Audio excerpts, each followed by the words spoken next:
Hello students, स्वागत है आपका एमसीएस क्लासेस में। जैसे कि आपको ज्ञात है, हमारी समाजशास्त्र की आंसर राइटिंग की क्लास चल रही, ठीक है। मेंस आंसर राइटिंग क्लास है ना, कुछ की सोशलॉजी की। और आज हमारा लेक्चर कौन सा है? 19 है, ठीक है। और हम लोगों ने अभी तक कहाँ तक के कर लिया है? जैसे लास्ट जो लेक्चर है हमारा, लेक्चर 18, उसमें हम लोगों ने राष्ट्र निर्माण की समस्या, ठीक है, राष्ट्र निर्माण की प्रक्रिया ये भी देख लिया, और क्या क्या चीज उसमें बाधक होती है ये भी देखा है, ठीक है। और भारत एक राष्ट्र के रूप में किस प्रकार विकसित हुआ, किन किन कारकों ने महत्वपूर्ण भूमिका निभाई है, इसे भी देखा है। और राष्ट्र निर्माण में कौन कौन सी बाधाएं हैं, उसे भी अच्छे से कवर कर लिया, ठीक है। और आज हमारा है क्या टॉपिक? धर्मनिरपेक्षता और बहुलवाद, यानी कि सेक्युलरिज्म और प्लूरलिज्म, ठीक है। दो चीजें, धर्मनिरपेक्षता और बहुलवाद, अपने को करना है, ठीक है। चलिए, आइए स्टार्ट करते हैं हम लोग आज के क्वेश्चन, ठीक है। अब है क्या धर्मनिरपेक्षता? है क्या आधुनिक समय में? इसको कर लीजिएगा। आधुनिक समय में धर्मनिरपेक्षता राज्य की लिए क्यों आवश्यक है, ठीक है। धर्मनिरपेक्षता क्या है और आधुनिक समय में ये क्यों आईएमपी हमारे लिए, हमारे राज्य के लिए? आपको इसको उत्तर देना। और ये देखिए, क्वेश्चन दो भागों में डिवाइड है, तो सिंपल सी चीज है। 10 या फिर 10 मार्कर में आएगा या फिर 7 मार्कर में आएगा, है ना। तो हम इसको दोनों मोड में पढ़ेंगे, 7 मार्कर में भी और 10 मार्कर में भी। चलिए, धर्मनिरपेक्षता है क्या? तो आपको इसकी डेफिनेशन बताना है कि है क्या। सबसे पहले, धर्मनिरपेक्षता उसे कहा जाता है जिसमें कोई भी राज्य किसी धर्म विशेष पर आधारित ना होकर के, ऐसे राज्य में सरकार के द्वारा सभी धर्मों को समान रूप से क्या दिया जाता है, दर्जा दिया जाता है, समान समझा जाता है, और किसी एक धर्म विशेष को महत्व नहीं दिया जाता है। इसे क्या कहा जाता है? धर्म निरपेक्षता, ठीक है। क्या कहा जाता है? धर्म निरपेक्ष या सेक्युलरिज्म कहा जाता है, ठीक है। कानून की दृष्टि से सभी नागरिक, इसमें क्या, कानून की दृष्टि से सभी नागरिक समान माने जाते हैं, और धर्म के आधार पर नागरिकों के साथ किसी भी प्रकार का भेदभाव नहीं किया जाता है। यहाँ पे सिंपल सा ये बोले कि राज्य का कोई धर्म नहीं होता है। राज्य की नज़र में सारे धर्म एक समान होते हैं, और सभी धर्मों को आप स्वतंत्रताएं होती है, वो अपना प्रबंधन स्वयं कर सकती है। आर्टिकल 25 से लेकर आप आर्टिकल 28 तक के कवर करिएगा, 29 तक के, ठीक है। जब आप उसमें पढ़ेंगे आपको मालूम होगा, 25 से लेकर 28 तक के, क्लियर। और हमारे संविधान की प्रस्तावना में भी वर्णित है, ठीक है। ठीक, चलिए, वहां लिखा है पंथ निरपेक्ष लिखा हुआ है वैसे, और ये धर्म निरपेक्ष, दोनों में थोड़ा थोड़ा अंतर है, लेकिन हाँ, ठीक है, दोनों एक जैसे आप बोल सकते हैं, समपूरक है, ये भी बोल सकते हैं, ठीक है। आपको ये बताना पड़ेगा डेफिनेशन, फिर बताना पड़ेगा धर्मनिरपेक्ष राज्य में सभी धर्मों को मानने तथा उसका प्रचार प्रसार करने की भी पूर्ण स्वतंत्रता होती है सभी धर्मों को, क्लियर। तो ये है क्या, धर्मनिरपेक्षता। इसके पश्चात क्या लिखना? आधुनिक समय में धर्मनिरपेक्षता की आवश्यकता क्यों है। अब क्यों है, देखिए, आपने 4 लाइन में आपने इसको लिख लिया है, ठीक है, इसकी डेफिनेशन को। अब आवश्यकता लिखना पड़ेगा आपको। यहाँ लिखेंगे आवश्यकता क्यों है, तो आवश्यकता के बाद ऐसा डैश लगाएंगे आप। पहला पॉइंट लिखेंगे, लोकतांत्रिक व्यवस्था का आधार है ये, ठीक है। लोकतांत्रिक व्यवस्था का आधार मतलब कि राज्य में या फिर किसी भी कंट्री में निवास करने वाले सभी लोग इसमें पूर्णतः भागीदारी ये सुनिश्चित करते हैं, चाहे वो किसी भी धर्म, जाति, प्रजाति, किसी भी चीज, किसी भी वर्ग से वो संबंध रखता हो, उसकी भागीदारी सुनिश्चित होती है इसके माध्यम से, धर्मनिरपेक्षता के माध्यम से। और जब धर्मनिरपेक्ष होगा तो वो लोकतांत्रिक व्यवस्था क्या करेगा, वो सुनिश्चित करेगा। या यूं बोले कि यह लोकतांत्रिक व्यवस्था को मजबूत करने में क्या करता है, अपनी महत्वपूर्ण भूमिका निभाता है, क्या? धर्म निरपेक्षता। ठीक, इसके पश्चात क्या है, दूसरा पॉइंट लिखेंगे, इसको आपको डिस्क्राइब कर देना है कि लोकतांत्रिक व्यवस्था का आधार है। यदि 7 मार्कर में आ रहा है तो इसको आपको सिंपल से लिख देना है, लोकतांत्रिक व्यवस्था का आधार है, ठीक। 7 मार्कर में, जब इसी को 10 मार्कर में लिखना है तो इसको 2 लाइन में आपको डिस्क्राइब कर देना है। इसके पश्चात दूसरा पॉइंट लिख लीजिए आप यहाँ पे। दूसरा पॉइंट क्या होगा, नागरिक नागरिकों का नैतिक एवं आध्यात्मिक विकास को प्रोत्साहन देता है। नागरिकों के नैतिक एवं आध्यात्मिक विकास को क्या देता है, प्रोत्साहन देता है। अब क्यों देता है प्रोत्साहन? देखो, इसमें होता क्या है, एक धर्मनिरपेक्ष राज्य में सभी मत पंथों के श्रेष्ठ नैतिक आदर्शों को पूर्णता सम्मान मिलता है, ठीक है। जितने भी धर्म विशेष होते, पंथ पंथ होते हैं यहाँ पे एक राज्य में निवास करने वाले, उनके उच्च मूल्यों को क्या दिया जाता है, बराबर का दर्जा दिया जाता है, जिससे जिससे नागरिकों का क्या हो सके, नागरिकों का नैतिक मूल्य, नागरिकों में नैतिक मूल्य स्थापित हो सके। और जब नैतिक मूल्य स्थापित होते, वो आध्यात्मिकता को क्या करता है, आध्यात्मिकता का वातावरण को क्या करता है, विकसित करता है। ठीक, तो ये हो जाएगा दूसरा पॉइंट। तीसरा पॉइंट लिख लीजिए आप इसमें, व्यक्तिगत अधिकारों की रक्षा करता है, करता है व्यक्तिगत अधिकारों की रक्षा करना, लिखते चलिएगा आप। ठीक है, और जहां भी आपको समझ में नहीं आ रहा है, तो आप, यदि मेरी राइटिंग आपको समझ में नहीं आ रही, तो आप हमारे टेलीग्राम चैनल पे जाइए, वहां पे हमारे क्या डले हुए, सिनॉप्सिस डले हुए हैं, जिस मोड में मैं पढ़ा रहा हूँ आपको, इसी मोड में डले हुए हैं सिनॉप्सिस। ठीक है, आप वहां से देख सकते हैं। जिस किसी को भी राइटिंग समझ में नहीं आ रही, जो भी कुछ समझ में नहीं आ रहा है, तो आप एक बार हमारे सिनॉप्सिस देख लीजिए। यदि सिनॉप्सिस लेके आप बैठ रहे हैं क्लास लेने, तो आपके लिए बहुत आसानी होगी इस चीज को समझने में। ठीक है, तीसरा क्या है, व्यक्तिगत अधिकारों की रक्षा करता है। कि देखिए कि वर्तमान का समय कैसा है, वैश्वीकरण के दौर से गुजर रहा है। ठीक है, जिसमें विश्व का स्वरूप एक ग्राम विशेष के रूप में रह गया। जब से आईसीटी आया है, तो जो विश्व है वो ग्लोबल विलेज में कन्वर्ट हो चुका है। ठीक है, जब जब ग्लोबल विलेज में कन्वर्ट हो चुका है, तो लोगों के द्वारा ज्ञान विज्ञान तकनीकी आदान प्रदान करने के तरीके बढ़ चुके हैं। ठीक है, अब इसमें क्या है कि एक क्षेत्र में रहने वाले लोग, एक धर्म को मानने वाले ही नहीं, बल्कि विभिन्न धर्मों को मानने वाले लोग रहते हैं एक एक क्षेत्र में। यहाँ पे देखिए, आपने देखा होगा, भारत की ही बात करते हैं, भारत विविधताओं में एकता वाला देश है। ठीक है, तो यहाँ पे सभी व्यक्तियों के क्या है, अधिकार की बात करता है। हमारी प्रस्तावना जो संविधान है, उसमें वर्णित है कि प्रत्येक व्यक्ति को समान अधिकार दिए गए हैं, है ना। अपने मौलिक अधिकार कहाँ से लेकर के, आर्टिकल 12 से लेकर के कहाँ तक, आर्टिकल 35 तक के मौलिक अधिकार का वर्णन है। तो पढ़ा होगा पॉलिटी, ये हमारे सर के द्वारा आपको पॉलिटी की भी आंसर राइटिंग कराएंगे कि किस प्रकार पॉलिटी के आपको आंसर फ्रेम करना है, किस प्रकार आप उसमें इंट्रो कंक्लूजन या मेन कंटेंट लिखेंगे, है ना। तो क्या करेगा ये, व्यक्तिगत अधिकारों की क्या करेगा, रक्षा करेगा। जो भी व्यक्ति के पर्सनल अधिकार होते हैं कि वह किस धर्म को मानना है, किस धर्म का उसको प्रबंधन करना है, इस प्रकार से वो व्यक्ति की क्या करता है, रक्षा करता है। चौथा इसमें पॉइंट लिख लीजिए आप। चौथा पॉइंट है यहाँ पे, अल्पसंख्यकों के अधिकारों की रक्षा करता है। अब अल्पसंख्यक कितने प्रकार के होते हैं, जैसे कि आपको मालूम होगा, अल्पसंख्यकों की सुरक्षा में, तो भाषाई और धर्म के आधार पर अल्पसंख्यक होते हैं। क्या, भाषा और धर्म के आधार पर। आर्टिकल आपको याद होगा, आर्टिकल 2930 की बात करते हैं, आपको याद होगा ना, कि भाषा और धर्म मतलब कि अल्पसंख्यकों को अपनी भाषा संस्कृति लिपि को बनाए रखने का अधिकार है। ठीक है, तो ये किससे मिलता है, धर्मनिरपेक्षता से सुनिश्चित होता है। क्लियर। इसके बाद इसी में पांचवा पॉइंट लिख लीजिए आप। पांचवा पॉइंट कौन सा होगा, लिख लीजिए। पांचवा पॉइंट है, राज्य में शांति सद्भाव एवं कानून व्यवस्था बनाए रखने के लिए, राज्य में शांति सद्भाव एवं कानून व्यवस्था को बनाए रखने के लिए, किसको, कानून व्यवस्था को बनाए रखने के लिए भी आईएमपी है। किसी भी राज्य का धर्मनिरपेक्ष स्वरूप उसके भिन्न भिन्न धर्मों के साथ संबंधित लोगों में पारस्परिक सहयोग प्रदान करता है। ठीक है, जिससे आपस में उनमें किसकी भावना उत्पन्न होती है, प्रेम की भावना उत्पन्न। जब प्रेम की भावना उत्पन्न होगी, तो राज्य में क्या स्थापित होगा, शांति स्थापित होगी। जब शांति स्थापित होगी, तो वहां पे किसकी, क्या, सद्भावना की प्रेरणा लोगों में जागेगी। और जब सद्भावना की प्रेरणा जागेगी, तो जो बनाए गए कानून व्यवस्था है उनकी क्या होगी, आप अपने आप सुरक्षा हो जाएगी। क्लियर, किसी भी प्रकार के कानून की फिर आवश्यकता नहीं होगी, जब लोगों में क्या, धर्मनिरपेक्षता की छवि आती है। ठीक है, राज्य के द्वारा, तो लोगों में अपने आप क्या, शांति उत्पन्न होती है। क्लियर। अब देखिए, इसका नेक्स्ट पॉइंट लिख लीजिए। छठवां पॉइंट है, राज्य की सभ्यता एवं संस्कृति के विकास में भी सहायक होती है। राज्य की जो सभ्यता होती है, ठीक है, हम जिस भी सभ्यता को मान रहे हैं एवं जिस भी संस्कृति को फॉलो कर रहे हैं, उसके विकास में क्या होता है, सहायक होता है।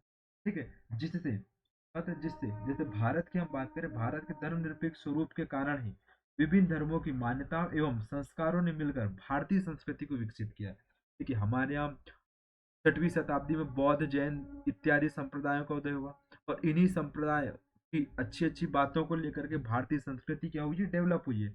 इन्हीं की वैदिक संस्कृति के साथ साथ बौद्ध जैन इस्लामिक भी हमारे यहाँ पर है, इस्लाम भी आया 11वीं 12वीं शताब्दी में। ठीक है, फिर ईसाई, इन सब चीजों की अच्छी बातों को ग्रहण करते हुए क्या, एक भारतीय संस्कृति को क्या हुआ, एक स्वरूप मिला है, नया स्वरूप मिला। और आज समूचे विश्व में भारत में जो विविधता में एकता है, उसकी संस्कृति को एक अलग ही पहचान मिली है। ठीक है, तो ये हो जाएगा क्या, आपका पॉइंट 6-7 पॉइंट आपको समझाना है और इसमें कंक्लूजन क्या लिखना है कि कहा जा सकता है कि एक राज्य की संस्कृति एवं सभ्यता के विकास में, या किसी भी राज्य की संस्कृति और सभ्यता के विकास में किसकी भूमिका होती है, धर्म निरपेक्षता की महत्वपूर्ण भूमिका होती है। इस प्रकार कहा जाता है कि विभिन्न राज्यों का, जो विश्व में विभिन्न राज्यों में जो लोकतांत्रिक स्वरूप है एवं वैश्वीकरण की प्रक्रिया है, उसमें धर्मनिरपेक्ष राज्य की भूमिका क्या हो जाती है, महत्वपूर्ण हो जाती है। इस प्रकार आपको अपना कंक्लूजन क्या करना है, यहाँ पे लिखना है। क्लियर, समझ में आया आपको? कंक्लूजन 3 से 4 लाइन में लिखना है। और हमेशा मैंने बताया कि आपका कंक्लूजन कैसा होगा, ऑप्टिमिस्टिक। और ऑप्टिमिस्टिक के साथ साथ उसमें क्या होगा, इनोवेशन के क्वालिटीज होगी कि किस प्रकार आपने आंसर को क्या इनोवेट किया है। और इनोवेट करने से पूर्व क्या देखना है आपका, प्रेजेंटेशन। और प्रेजेंटेशन कब होता है, जब आपके पास क्या हो, कंटेंट हो। तो क्या सिंपल सा चीज है, हमारी आंसर राइटिंग का फॉर्मूला ये क्या, कंटेंट, प्रेजेंटेशन और इनोवेशन। और ऑप्टिमिस्टिक क्या होना चाहिए आपका, कंक्लूजन या फिर निष्कर्ष होना चाहिए। क्लियर। चलिए नेक्स्ट क्वेश्चन देख लेते हैं हम लोग कि धर्मनिरपेक्षता को समझाते हुए उसके विभिन्न प्रकारों का विस्तार पूर्वक वर्णन करना। देखिए धर्मनिरपेक्षता वही है कि राज्य का कोई धर्म नहीं होगा और वह सभी धर्मों को समान रूप से क्या करेगा, संरक्षण प्रदान करेगा, और प्रत्येक धर्म को आगे बढ़ने, उसका प्रबंधन करने की क्या होगी, स्वतंत्रता होगी। ठीक, क्लियर। चलिए अब भारतीय संविधान में कहाँ वर्णन है, तो आप प्रस्तावना में बोल सकते हैं आंशिक रूप से, ठीक है, पूर्ण रूप से बोल सकते हैं। और आर्टिकल 25 से लेकर के आर्टिकल 28 तक के राज्य के धर्मनिरपेक्ष स्वरूप की प्रधानता देखने को मिलती है। ठीक है, अब साथ में लिखना है कि आपको, अब जहाँ क्वेश्चन में पूछा कि धर्मनिरपेक्षता कितने प्रकार की होती है, 2 प्रकार की। एक होगी सकारात्मक वाली, ठीक है, और दूसरी क्या है, नकारात्मक। ठीक है, और सकारात्मक में होता क्या है, तो सकारात्मक धर्मनिरपेक्षता के अंतर्गत नागरिकों को धार्मिक विश्वास की स्वतंत्रता प्रदान की जाती है। किसको, नागरिकों को धार्मिक विश्वास के आधार पर क्या मिलती है, स्वतंत्रता मिलती है। पहला पॉइंट हो जाएगा। दूसरा पॉइंट इसमें लिख लीजिए कि अल्पसंख्यकों को अपनी संस्था स्थापित करने की स्वतंत्रता मिलती है। इसमें अल्पसंख्यक जो वर्ग होते हैं, जो भाषा एवं धर्म के आधार पर स्थापित होते हैं, उनको अपने उनको अपने क्या संस्थान स्थापित करने की होती है, स्वतंत्रता होती है अल्पसंख्यकों को। तीसरा लिख लीजिए यहाँ पे, सभी धर्म वालों को सार्वजनिक पदों की प्राप्ति हेतु अवसर प्रदान किया जाता है, सभी धर्म वालों को। ठीक है, सभी धर्म प्रमुखों को सार्वजनिक पदों पर क्या दिया जाता है, अवसर दिया जाता है कि वो अपने समाज को क्या कर सके, रिप्रेजेंट कर सके। ठीक है, किसमें, सकारात्मकता, कि सब अपने अपने धर्म की सकारात्मक बातों को राज्य के समक्ष रख सके, और राज्य उन बातों को क्या करे, अच्छे से सुने समझे, और यदि तर्कपूर्ण लग रहे हैं तो उसे एक नैतिक मानदंड के रूप में क्या कर सके, समाज के समक्ष रख सके। अब नकारात्मक धर्म निरपेक्षता में होता क्या है, तो इसमें क्या है, जो राज्य होता है पूर्णतः धार्मिक विषयों पर तटस्थ की भूमिका निभाता है, या फिर असमर्थकवादी होता है, कि राज्य के द्वारा धर्म के संदर्भ में कुछ भी नहीं कहा जाता। किसमें, नकारात्मकता में। ठीक है, किसमें, तटस्थता की भूमिका निभाता है कौन, इसमें राज्य। जबकि इसमें क्या होता है कि भारत, यदि हम लोग बात करें धर्मनिरपेक्षता कैसी है, भारत में सकारात्मक है। क्यों, भारत में किसी भी धर्म विशेष को लेकर के यदि कोई कानून कठोर है तो उनको क्या किया जाता है, सरल बनाया जाता है। जैसे हम बात करें हिंदू विवाह अधिनियम, ठीक है, हिंदू उत्तराधिकार अधिनियम, 3 तलाक अधिनियम, ये सब किसके, सकारात्मक धर्मनिरपेक्षता के क्या एग्जाम्पल है। तो आपको ये लिखना पड़ेगा। हाँ, क्लियर। चलिए अब नकारात्मक सकारात्मकता में दूसरा पॉइंट में हम लोग आते हैं कि वह किसी विशेष धर्म को नहीं अपनाता है और ना ही धर्म के प्रचार प्रसार तथा धार्मिक संस्थाओं के विकास संबंधी इसमें भाग लेता है। यदि कोई भी धर्म विशेष का कोई कार्यक्रम हो रहा है तो वहां पे सरकार नहीं जाती या फिर राज्य नहीं जाता है। लेकिन सकारात्मकता में ये होता है कि किसी भी धर्म का कोई कार्यक्रम हो और यदि उस कार्यक्रम में सरकार को इनवाइट किया गया है या राज्य को इनवाइट किया गया तो वहां पे राज्य क्या करता है, प्रवेश करता है, भाग लेता है। ठीक है, और उनके विचारों को क्या करता है, सुनता है। लेकिन नकारात्मकता में राज्य की भूमिका कैसी रहती है, तटस्थता की रहती है। ठीक है, और राज्य की नीतियों का निर्माण और क्रियान्वयन भी धर्म आधार पर नहीं होता है। कहाँ पे, नकारात्मकता में। लेकिन हमारे यहाँ क्या होता है, सकारात्मकता की बात करें तो यहाँ पे राज्य की नीतियों एवं उनका क्रियान्वयन और निर्माण किस प्रकार होगा, धर्म के आधार पर होता है कि किस धर्म को किस कौन सा धर्म पिछड़ा है और कौन सा धर्म अधिक विकसित है, ऐसा कहा जाता है ना, सो कॉल्ड बोल सकते हैं हम लोग, ठीक है, कि किस धर्म को अधिक आवश्यकता है। यदि हम लोग बात करें, फिर यहाँ पे एग्जाम्पल देना उतना उचित नहीं होगा, हाँ, लेकिन आप समझ सकते हैं कि मैं कहना क्या चाह रहा हूँ, ठीक है। चलिए, और इसमें क्या होता है, इसमें जो नकारात्मक धर्मनिरपेक्षता है, इसमें सार्वजनिक पदों पर धर्म विशेष के व्यक्तियों को अवसर प्रदान नहीं किया जाता है, ठीक है। तो आपको ये अंतर लिखते हुए धर्मनिरपेक्षता के विभिन्न प्रकारों का वर्णन करना है। दो प्रकार के होते हैं, सकारात्मक धर्मनिरपेक्षता और नकारात्मक धर्मनिरपेक्षता, ठीक है। दोनों में क्लियर अंतर है। आपको लिखने में परेशानी आ रही है तो आप बढ़िया समझ लीजिए, ठीक है, और बढ़िया हमारे सिनॉप्सिस आप डाउनलोड कर लीजिएगा, तो आपको लिखने की भी आवश्यकता नहीं है, हाँ, लेकिन मेंस में तो लिखना है। तो जो मैं कह रहा हूँ उससे आप स्लो मोशन में क्या कर, स्लो मोशन में तो नहीं, आप यदि वीडियो स्लो कर सकते हैं या फिर पॉज कर सकते हैं तो वहां से आप क्या कर सकते हैं, लिख सकते हैं, है ना। चलिए, आते हैं नेक्स्ट क्वेश्चन में। हमारा क्लियर, आपको ये समझ में आया, नहीं आया तो आप दोबारा क्या कर सकते हैं, लेक्चर को रिपीट कर सकते हैं। चलिए, नेक्स्ट क्वेश्चन है हमारा कि धर्मनिरपेक्षता के भारतीय स्वरूप एवं पश्चिमी स्वरूप में आपको क्या बताना है, अंतर बताना है। जैसा कि मैंने बताया, सकारात्मक और नकारात्मक धर्मनिरपेक्षता, ठीक है, यहाँ पे लिख लेते हैं भारतीय स्वरूप, ठीक है, और यहाँ पे लिख लेते हैं क्या, पश्चिमी स्वरूप। अब यदि बात करें पश्चिमी स्वरूप की, ठीक है, तो इसमें होता क्या है कि राज्य सत्ता और धर्म दोनों के क्षेत्रों की सीमाएं, क्षेत्र तथा सीमाएं क्या होती, अलग अलग होती, किसमें, यहाँ पे राज्य और धर्म की सीमाएं क्या होती है, यहाँ पे अलग अलग होती है, ठीक है। और दोनों में क्या होता है, परस्पर संधि विच्छेद क्या होता है, मतलब यदि हम दोनों की बात करें, दोनों क्या होते हैं यहाँ पे, पृथक होते हैं। लेकिन भारतीय धर्मनिरपेक्षता की बात करें तो इसमें क्या होता है, जो राज्य सत्ता होती है और राज्य और धर्म के बीच में क्या होता है, एक संबंध होता है, ठीक है, क्या होता है, संबंध होता है, ठीक, कह सकते हैं। जबकि अंतर धार्मिक समानता भारतीय संकल्पना के लिए क्या है, अत्यंत महत्वपूर्ण है। इसके अतिरिक्त अंतर धार्मिक वर्चस्व पर भी अपना बराबर ध्यान केंद्रित करती है, ये बोल सकते हैं हम लोग, ठीक है। दूसरा क्या है, हम पश्चिमी सभ्यता की बात करें, पश्चिमी धर्मनिरपेक्षता की बात करें, इसमें क्या है, राज्य सत्ता धर्म के मामलों में हस्तक्षेप नहीं करती, किसमें, पश्चिमी धर्मनिरपेक्षता में राज्य के मामलों पर, राज्य धर्म के मामलों में हस्तक्षेप नहीं करती, क्या हस्तक्षेप नहीं करती। जबकि यहाँ भारत में हस्तक्षेप कर सकती है, जैसे कि 3 तलाक को लेकर के कानून बना था, हिंदू विवाह अधिनियम को लेकर कानून बने थे, हिंदू उत्तराधिकार अधिनियम अधिनियम को लेकर के कानून बने हैं। ये आपको एग्जाम्पल लिखना पड़ेगा, ठीक है।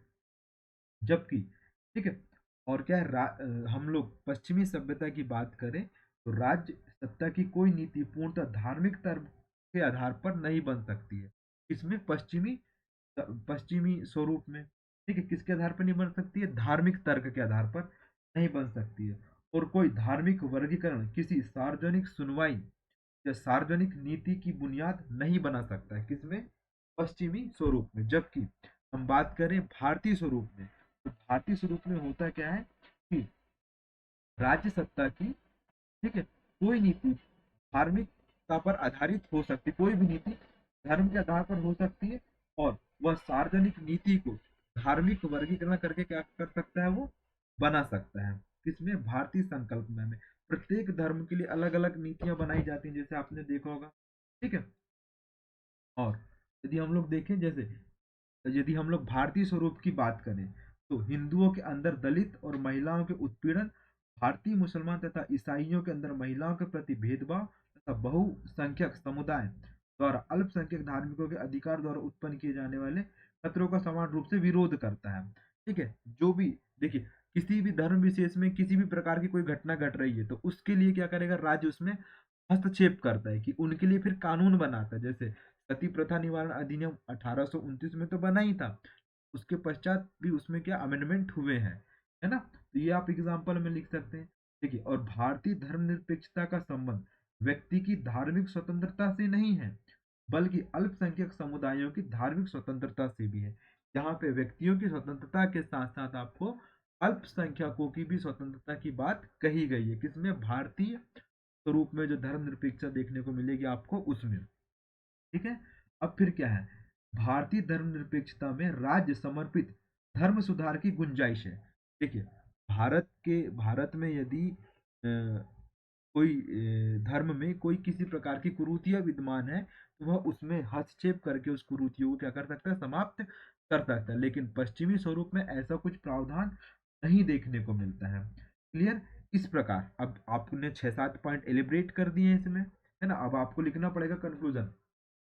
इस प्रकार भारतीय धर्मनिरपेक्षता ने धार्मिक समानता के लक्ष्यों को प्राप्त करने के लिए एक अत्यंत परिष्कृत नीति अपनाई है, ठीक है, जिसके अनुरूप वह अमेरिका या यूरोपीय मॉडल में धर्म से विलग नहीं हो सकता या धर्म से अलग नहीं हो सकता। राज्य अपने आप को धर्म से विलग नहीं कर सकता, किसके? भारतीय स्वरूप में। लेकिन पश्चिमी स्वरूप में क्या, राज्य और धर्म क्या होते हैं, पृथक पृथक होते हैं, ठीक है। और आवश्यकता पड़ने पर उनके संबंध में वह कानून भी बना सकता है। और वास्तव में कहें तो भारतीय धर्मनिरपेक्षता का ऐसा चरित्र समाज में शांति, स्वतंत्रता एवं समानता के मूल्यों को बढ़ावा देने की ही रणनीति का एक क्या है, भाग है। ठीक है, तो आपको बढ़िया सी कंक्लूजन लिखना है 6-7 लाइन में। और ये मुझे लगता है 7 मार्कर में आएगा कि धर्मनिरपेक्षता के भारतीय स्वरूप और पश्चिमी स्वरूप का आपको डिफाइन करना है। तो बढ़िया आपको क्या लिखना पड़ेगा, एग्जाम्पल के साथ साथ आपको कंक्लूजन लिखना पड़ेगा कि किस प्रकार भारतीय स्वरूप में धर्मनिरपेक्षता अलग है और पश्चिमी स्वरूप की धर्मनिरपेक्षता अलग है। हम ये कह सकते हैं कि सकारात्मक धर्मनिरपेक्षता कहाँ देखने को मिलेगी आपको, भारत में देखने को मिलेगी। और नकारात्मक धर्मनिरपेक्षता कहाँ देखने को मिलेगी आपको, पश्चिमी स्वरूप में देखने को मिलेगी। क्लियर? ये हो गया एक हमारा एक क्वेश्चन। नेक्स्ट क्वेश्चन में आते हैं हम लोग, क्या है, बहुलवाद क्या है और बहुलवाद के प्रमुख आधार का वर्णन करें। बहुलवाद होता क्या है? देखिए, 7 मार्कर का क्वेश्चन है। कितने का ये, 7 मार्कर या फिर 10 मार्कर भी बोल सकते हैं आप इसको। 10 मार्कर में बता दूंगा किस प्रकार होगा। तो बहुलवाद है क्या, तो आपको 4 लाइन 3 लाइन में क्या आपको डेफिनेशन समझाना है। क्लियर? कि यहाँ लिखना आपको बहुलवाद, हेडिंग लिखना है, ठीक है। अब तो और यहाँ से आपको शुरू कर देना है कि जब किसी सामाजिक, आर्थिक, सांस्कृतिक अथवा राजनीतिक व्यवस्था के अंदर अनेक उपव्यवस्थाएं साथ साथ विद्यमान रहती हैं, ठीक है, किसी भी, ठीक है, किसी भी यानी कि सामाजिक, आर्थिक, राजनीतिक व्यवस्था के अंदर अनेक उपव्यवस्थाएं एक साथ विद्यमान होती हैं, तब इस दशा को क्या कहा जाता है, बहुलवाद कहा जाता है या फिर बहुलतावाद कहा जाता है। ठीक है, देखिए, इसमें क्या होता है, एक दूसरे से भिन्न धर्म, भाषा, जाति, क्षेत्र अथवा विश्वास से संबंधित समूह आपस में क्या करते हैं, आपस में मिलजुल कर रहते हैं, ठीक है। और क्या होता है, और वह देश की समृद्धि में अपना सकारात्मक योगदान देते हैं, उसे क्या कहा जाता है, बहुलवाद। ठीक है, ये आपको लिखना पड़ेगा 4 लाइन में। तो एक बार फिर से मैं डेफिनेशन बोल दे रहा हूँ। बहुलवाद मूल रूप से इस मान्यता पर आधारित है कि विभिन्न सामाजिक, आर्थिक, राजनीतिक समूह, कौन कौन से समूह, सामाजिक, आर्थिक, राजनीतिक समूह अपनी भिन्नता के बाद भी एक देश में एक साथ रह सकते हैं, एक देश में, ठीक है, एक देश में एक साथ रह सकते हैं तथा देश की समृद्धि में अपना सकारात्मक योगदान देते हैं, उसे ही क्या कहा जाता है, बहुलवाद कहा जाता है। और बहुलवाद के मुख्यतः 4 आधार स्तंभ या 4 आधार बताए गए हैं। कौन कौन से आधार हैं? सबसे पहले सहिष्णुता, ठीक है। सहिष्णुता का सिंपल सा अर्थ क्या होता है, सभी के विचारों को सुनना, सभी धर्म विशेष, वर्ग, जाति विशेष के विचारों को सुनना, यदि विचार तर्कपूर्ण है, जैसे हैं विचार, यदि विचार तर्कपूर्ण है तो आप उनको क्या हो सकते हैं, सहमत हो सकते हैं। यदि विचार तर्कपूर्ण नहीं तो आप ऐसा असहमत हो सकते हैं। क्लियर? ठीक है, तो ये क्या हो जाएगा, सहिष्णु। ठीक है, दूसरा क्या है, पारस्परिक सहयोग। बहुलतावाद में क्या होता है, पारस्परिक सहयोग, आपस में एक दूसरे में लोगों में क्या रहेगा, सहयोग की भावना रहेगी। सहिष्णुता की विशेषता पारस्परिक सहयोग पर आधारित होती है। यह सहयोग सामाजिक, आर्थिक, राजनीतिक जीवन के सभी क्षेत्रों में क्या करता है, सभी क्षेत्रों से यह संबंधित होता है, किसमें, पारस्परिक सहयोग। अब क्या है, तीसरा इसमें लिख लीजिए, विभिन्न समूहों के बीच अच्छे संबंध। संबंध बोल सकते हैं हम लोग, इसमें क्या बोलेंगे, संबंध, आपसी संबंध।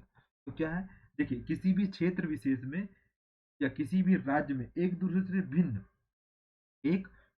से भिन्न धार्मिक अथवा भाषाई समूहों को संदेह की दृष्टि से देखा जाता है। लेकिन उनके बीच में समय समय में संघर्ष होते हैं और इससे बहुलता के सामने संकट उत्पन्न होता है। यदि यही संबंध कैसे हो जाए, प्रेम पर आधारित हो जाए, विश्वास पे आधारित हो जाए, एक दूसरे के सहयोग पर आधारित हो जाए, समन्वय पर आधारित हो जाए, तो वह किसका निर्माण करेंगे, बहुलवाद का निर्माण करेंगे। ठीक है, तो इसलिए कहा जाता है कि यदि बहुलवाद देखना है आपको, तो विभिन्न क्षेत्र, एक क्षेत्र में रहने वाले विभिन्न लोगों के बीच में क्या हो, आपसी संबंध, प्रेम, सौहार्द, बंधुत्व एवं भाईचारे की भावना होनी चाहिए। और चौथा स्तंभ लिख लीजिए आप इसमें, सांस्कृतिक पहचान। क्या लिख लीजिए, सांस्कृतिक पहचान। तो बहुलवाद एक ऐसी दशा है जिसमें एक दूसरे से भिन्न विशेषता वाले समूह किसी दबाव या डर से अपनी विशेषताओं को बहुसंख्यक संस्कृति में विलीन नहीं करते, बल्कि अपनी सांस्कृतिक पहचान क्या रखते, बनाए रखते। देखिए, हम भारतीय संस्कृति को क्या करते, अपनाते हैं। ये हम यदि विदेश जा रहे हैं, हम ये नहीं कहते हैं कि मैं मणिपुरी हूँ, मैं मध्य प्रदेशी हूँ, मैं नागालैंडी हूँ, ठीक है, नागालैंड का हूँ, ठीक है, सॉरी, नागालैंड का हूँ। तो हम ये नहीं बोलते, हम क्या बोलते हैं, हम भारत के हैं। और भारत की क्या है, संस्कृति विश्व प्रसिद्ध है। इसलिए क्या होती है, एक पृथक संस्कृति पहचान होती है। यही क्या है, बहुलवाद का एक प्रमुख स्तंभ है, या क्या है, आधार है। ठीक है, अब इसके पश्चात आपको क्या लिखना है, कंक्लूजन लिखना है। कि अब इसमें आप कंक्लूजन क्या लिखेंगे, भारत का एग्जाम्पल लिखते हुए आपको बढ़िया सा कंक्लूजन पेश करना है सबके समक्ष। क्लियर, ये हो जाएगा कि आपका आंसर इस क्वेश्चन का। क्लियर, चलिए, आज हमारी ये यूनिट समाप्त हो रही है। कौन सी, यूनिट 2। यूनिट 2 की है क्या, जैसा कि मैंने बताया था आपको, राष्ट्र निर्माण की समस्या, धर्मनिरपेक्षता, बहुलवाद। राष्ट्र निर्माण की समस्या हम लोग लास्ट लेक्चर में देख चुका है, और आज ये यूनिट हमारी क्या हो रही है, समाप्त हो रही है। अब इसके पश्चात तीसरी यूनिट हम लोग स्टार्ट करेंगे, क्या, रूरल एवं अर्बन सोशलॉजी।